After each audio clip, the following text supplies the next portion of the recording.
स्वागत है। आज के इस विशेष विश्लेषण में हम केरल और पश्चिम बंगाल के एकदम अलग चुनावी परिदृश्यों की गहराई से तुलना करने वाले हैं। हालिया एग्जिट पोल के जो अनुमान सामने आए हैं उन पर नजर डालें तो पता चलता है कि इन दोनों राज्यों के मतदाता बिल्कुल अलग तरह के राजनीतिक संकेत दे रहे हैं। चलिए सीधे डेटा पर चलते हैं और समझते हैं कि जमीन पर आखिर हो क्या रहा है। आज हम मुख्य रूप से इन 5 पहलुओं को समझेंगे। एग्जिट पोल के आंकड़े क्या कहते हैं, केरल में सत्ता विरोधी लहर का असर, वहां के बदलते जनसांख्यिकीय समीकरण, पश्चिम बंगाल की कांटे की टक्कर और अंत में इन दोनों राज्यों की विपरीत चुनावी गतिशीलता। तो चलिए शुरू करते हैं पहले हिस्से से, जहां एग्जिट पोल के आंकड़े हमारे लिए एक पूरा मंच तैयार करते हैं। अगर हम इन आंकड़ों पर एक नज़र डालें तो एक बहुत ही दिलचस्प और बिल्कुल विपरीत तस्वीर सामने आती है। एक तरफ केरला है, जहां एक्सिस माई इंडिया का अनुमान है कि कांग्रेस के नेतृत्व वाले यूडीएफ को 78 से 90 सीटें मिल सकती हैं। ये एक तरफा और निर्णायक जीत का इशारा है, जबकि एलडीएफ 49 से 62 सीटों तक सिमटता दिख रहा है। लेकिन जरा दूसरी तरफ देखिए, पश्चिम बंगाल में मुकाबला पूरी तरह से बटा हुआ है। कुछ अनुमान सीधे सीधे बीजेपी को बढ़त दे रहे हैं, तो पीपल्स पल्स जैसे सर्वे ये कह रहे हैं कि सत्तारूढ़ टीएमसी पूर्ण बहुमत के साथ क्लीन स्वीप कर सकती है ना, एकदम अलग स्थिति। अब आते हैं हमारे दूसरे भाग पर, केरल की सत्ता विरोधी लहर यानी एंटी इनकम्बेंसी वेव। यहाँ सबसे महत्वपूर्ण आंकड़ा है 10। जी हाँ, 10 साल। ये 2 कार्यकालों का समय पिनाराई विजयन की एलडीएफ सरकार के खिलाफ जमा हुई एक गहरी सत्ता विरोधी थकान को दर्शाता है। ऐतिहासिक रूप से देखें तो केरल में हमेशा से हर 5 साल में सरकार बदलने का एक स्थापित चलन रहा है। हालांकि पिछले चुनाव में ये मिथक टूट गया था, लेकिन इस बार ऐसा लग रहा है कि ये संचित थकान पूरी ताकत और स्पष्टता के साथ वापस लौट रही है। एक्सिस माई इंडिया के विश्लेषण का ये कोट वहां के मौजूदा मिजाज को बिल्कुल सटीक तरीके से पकड़ता है। मतदाता और विशेष रूप से वहां का युवा वर्ग बहुत तेजी से बदलाव चाहता है। विश्लेषकों ने इसे बहुत ही आम बोलचाल की भाषा में फटाफट बदलाव कहा है, और सच कहें तो यही बेचैनी और बदलाव की तीव्र इच्छा इस विशाल सत्ता विरोधी लहर का मुख्य इंजन बन रही है। आगे बढ़ते हैं तीसरे हिस्से की तरफ, जो है केरल में हो रहे जनसांख्यिकीय बदलाव यानी डेमोग्राफिक शिफ्ट्स।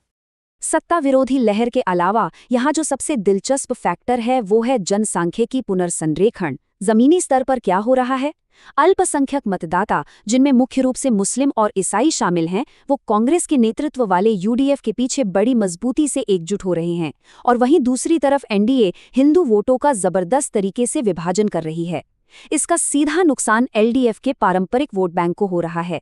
इसी सेंधमारी का नतीजा है कि एनडीए का वोट शेयर उछलकर 14% तक पहुंचने का अनुमान लगाया जा रहा है। अब अगर इस वोट शेयर के बदलाव को हम अंतिम अनुमानित सीटों के रूप में देखें तो तस्वीर और भी साफ हो जाती है। यूडीएफ 78 से 90 सीटों के साथ एक बड़ी और एक तरफा जीत की ओर बढ़ रहा है। एलडीएफ के खाते में 49 से 62 सीटें आती दिख रही हैं, और यहाँ जो सबसे बड़ा गेम चेंजर है वो ये कि एनडीए आखिरकार अपने इस 14% वोट शेयर को 5 से 8 बहुत ही महत्वपूर्ण सीटों में बदलने के करीब पहुंच गया है। चलिए अब गियर बदलते हैं और चलते हैं पूर्व की ओर। हमारे चौथे खंड में पश्चिम बंगाल की भीषण लड़ाई। 92.47%। ये कोई मामूली आंकड़ा नहीं है। ये चौंका देने वाली संख्या स्वतंत्रता के बाद से पश्चिम बंगाल में दर्ज किया गया सबसे अधिक मतदान प्रतिशत है। इतनी भारी संख्या में मतदाताओं का पोलिंग बूथ तक आना ही अपने आप में यह साफ संकेत देता है कि यह चुनाव कितने ऊंचे दांव वाला है। दोनों ही पक्षों के लिए ये पूरी तरह से करो या मरो वाली स्थिति बनी हुई है। जहां केरल में हमने एक स्पष्ट एक तरफा लहर देखी, उसके बिल्कुल विपरीत बंगाल में चुनाव विश्लेषक खुद गहराई से बटे हुए हैं। जरा सोचिए, 3 अलग अलग एग्जिट पोल सीधे तौर पर बीजेपी की जीत की भविष्यवाणी कर रहे हैं, जबकि पीपल्स पल्स का अनुमान है कि 15 साल पुरानी सत्ताधारी टीएमसी एक स्पष्ट जीत हासिल करेगी। यहाँ ममता बनर्जी की टीएमसी और मुख्य विपक्षी दल बीजेपी के बीच एक कांटे की टक्कर, बल्कि कहें तो अस्तित्व की लड़ाई लड़ी जा रही है। कुल मिलाकर बंगाल इस वक्त एक बेहद तनावपूर्ण और रिकॉर्ड तोड़ मतदान वाले टकराव से गुजर रहा है। एक तरफ 15 साल से सत्ता में बैठी सरकार अपना किला बचाने की जद्दोजहद में है, तो दूसरी तरफ जमीन पर अभूतपूर्व मतदाता लामबंदी और ध्रुवीकरण देखने को मिल रहा है। इस चुनाव की सरगर्मी का अंदाजा इसी बात से लगाया जा सकता है कि दोनों ही पक्षों की ओर से एक दूसरे पर बहुत गंभीर आरोप लगाए गए हैं, चाहे वो ईवीएम से छेड़छाड़ के दावे हों या फिर चुनाव प्रक्रिया के दौरान केंद्रीय बलों के कथित अनुचित हस्तक्षेप के आरोप। माहौल वाकई बहुत गर्म है। अब हम पहुंचते हैं अपने आखिरी खंड पर, विपरीत चुनावी गतिशीलता। आइए दोनों राज्यों की एक साथ तुलना करते हैं। इन दोनों राज्यों के डेटा को जब हम एक साथ आमने सामने रखते हैं तो एक बहुत ही दिलचस्प विरोधाभास उभर कर सामने आता है। एक तरफ हमारा केरल है, जो 10 साल की सत्ता की थकान के बाद एक बहुत ही तेज लहर जैसी सत्ता विरोधी प्रतिक्रिया दे रहा है। साथ ही वहां स्पष्ट जनसांख्यिकीय बदलाव भी हुए हैं। और वहीं दूसरी तरफ हमारा पश्चिम बंगाल है, जहां 15 साल की सत्ता से सीधी और कांटे की टक्कर है। वहां स्थिति पूरी तरह से गतिरोध वाली है और 92.47% के बम्पर मतदान के साथ एक अति लामबंद राजनीतिक युद्ध लड़ा जा रहा है। संक्षेप में कहें तो एक राज्य लहर पर सवार है तो दूसरा भयंकर संघर्ष की आग में तप रहा है।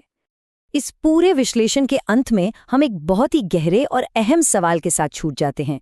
केरल और बंगाल के ये पूरी तरह से अलग अलग क्षेत्रीय रुझान आने वाले समय में भारत के व्यापक राष्ट्रीय राजनीतिक परिदृश्य को किस तरह से आकार देंगे, ये वाकई सोचने वाली बात है। उम्मीद है इस एक्सप्लेनर के जरिए इन दोनों राज्यों की चुनावी तस्वीर बिल्कुल साफ हो गई होगी। हमारे साथ जुड़ने के लिए बहुत बहुत धन्यवाद।